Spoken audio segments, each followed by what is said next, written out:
Hello there, my name is Kit and my pronouns are they, them, and I'm a neaco higher education champion for Take Your Place. For the Pride in Higher Aspirations project for Pride Month 2021, I invite you to listen to a compelling story by Charlotte. Charlotte is a postgraduate philosophy student at the University of East Anglia. Charlotte will share with you a very candid, vulnerable, honest story about their experiences at university. Just a content warning for you. There are mentions of rejection and isolation, bullying, mental health and anxiety. If you're affected by any part of Charlotte's story, please reach out. You can find links to support services in a description to this audio.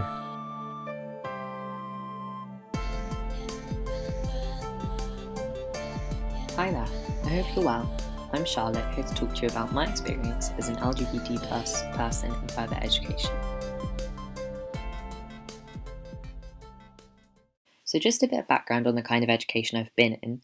I finished my undergraduate degree last year, and I'm now studying a master's both at the University of East Anglia, and the degree is both in philosophy. I went straight into higher education from sixth form, which I found allowed me to keep some of the momentum from studying and exams and carry through to my new studies. As for the LGBT plus stuff, I came out as bisexual at 12 to my dad, who took it rather well. Later on, I came out again, this time at 15, as a transgender man. Or well, boy, I guess, since I was a teenager. That was a really tough time in my life, especially at school. I was bullied incessantly, lost most of my friends over my new identity, and I felt very trapped.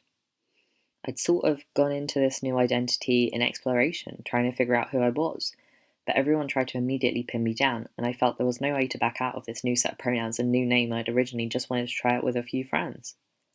While I was undoubtedly right about not feeling like a cisgender girl, that is, identifying with the gender I was assigned at birth, at the time there was basically no representation or information about non-binary people whatsoever, except certain circles on the internet. So I went for the one thing that I could see, being trans. My parents didn't take it as well as they did the bisexual thing. But nonetheless, they let me see my doctor, and when I finally got an appointment at the Gender Identity Development Service in London, my dad took me on the train and he'd come with me to gender therapy as well as the hospital once I was referred for hormone blockers. It took quite a while to get to that point, and I don't regret it. I was on blockers, which, to be fair, don't do much beyond stopping menstruation once you're past puberty, and then eventually I went on hormone replacement therapy, testosterone. My voice deepened, my Adam's apple became more prominent, my hairline receded a little, my jawline widened a bit, body hair grew in places it had never been before, and I started to have pretty bad acne. Puberty round 2, basically. I hadn't passed while at school, to appear as a cisgender man rather than a transgender one. So basically, everyone knew I was trans. But coming to university was all different. No one seemed fazed by John. That was my legal name at that point, and it's on my A-level certificates. When I moved into halls, that is, university accommodation, everybody thought I was joking when I told them. Suddenly, everything was so different. It was the space and freedom of university where I could finally live as a man full-time, with no one trying to guess otherwise, which really allowed me to further explore my identity and nurture the person I was to become. I'll admit, it was tough. Because no one could tell, I felt sort of isolated from the LGBT society on campus, and found it hard to make friends in the LGBT community in general. I felt like an outsider from them, but also from everyone else too. While the girls in my halls were hanging out, doing their nails and face masks, or getting ready to go on a night out, the lads were playing FIFA, talking about the girls and watching football. I sat alone in my room. I made some good friends on my course, but I was too anxious to hang out with them most of the time.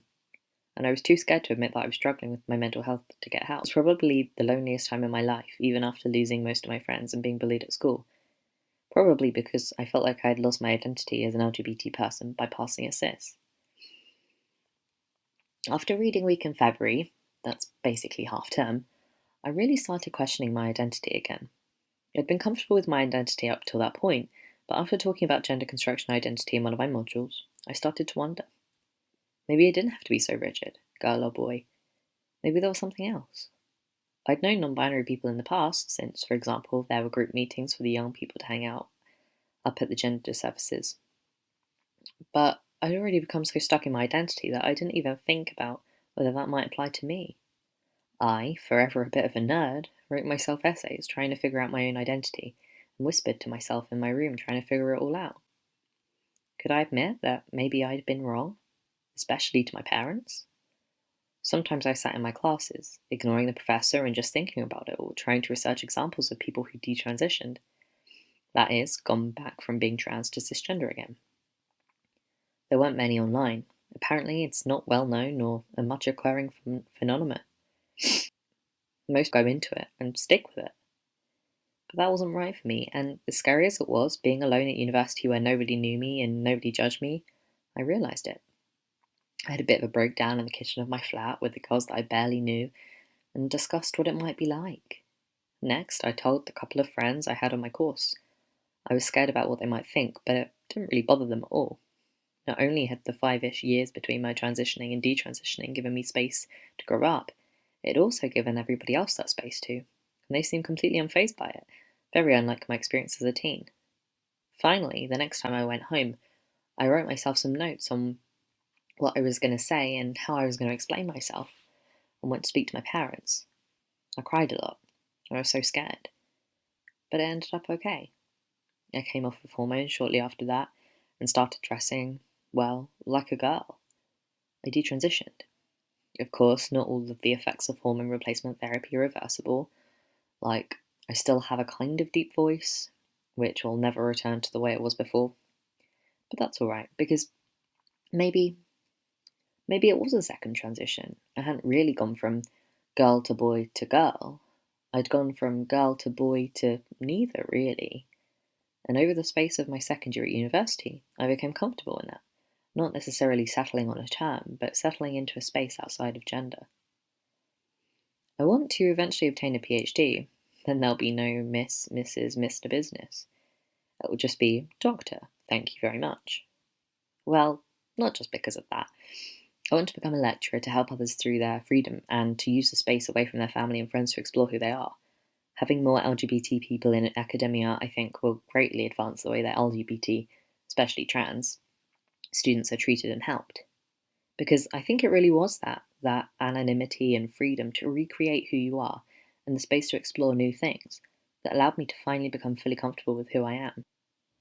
While my experience might not be typical, I think this idea of being unsure of your identity and needing space to grow into who you are applies to basically everyone.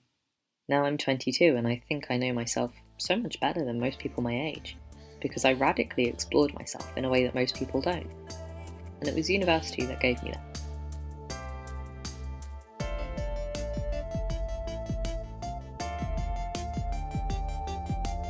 Thank you for listening to Charlotte's story.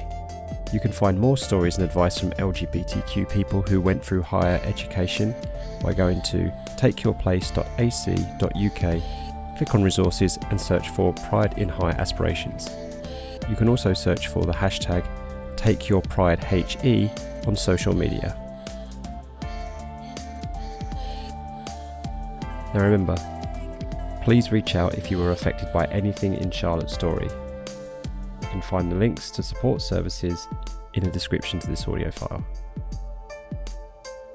Thank you for listening.